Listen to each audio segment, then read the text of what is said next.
Supreme court में senator Faisal वाडवा की press conference पर लिए गए अज खुद नोटिस केस की समाअत के दौरान चीफ जस्टिस काजी फाइज ईसा ने फैसल वाडवा और रहनुमा मुत्तहदा कौमी मूवमेंट मुस्तफ़ा कमाल से 2 हफ्ते में जवाब तलब कर लिया।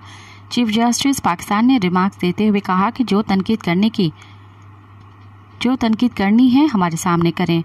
बाप के गुनाह की जिम्मेदारी बेटे को नहीं दी जा सकती। मुआशरे में सबसे ज्यादा कमजोर वो है जो बंदूक उठाता है, अपनी जात नहीं बल्कि इदारे के लिए हलफ लिया है। महज़ब मुआशरे में तौहीन अदालत का कानून इस्तेमाल नहीं होता। सुप्रीम कोर्ट में सेनेटर फैसल वाडवा की प्रेस कॉन्फ्रेंस पर अज खुद नोटिस की समाअत हुई। चीफ जस्टिस काजी फाइज ईसा की सरबराही में 3 रुकनी बेंच ने समाअत की। जस्टिस इरफान सादत और जस्टिस नईम अख्तर अफगान बेंच में शामिल हैं।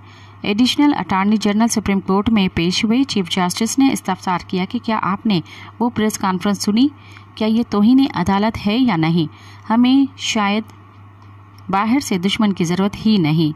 मैं माजी की सुप्रीम कोर्ट के इक़दामात का जिम्मेदार नहीं हूँ। मज़ीद ख़बरन ऐं तफ़सीलात लाइ विज़िट कयो असांजी वेबसाइट www.awamiNewsHD.com ऐं ॾिसंदा रहो अवामी न्यूज़ HD।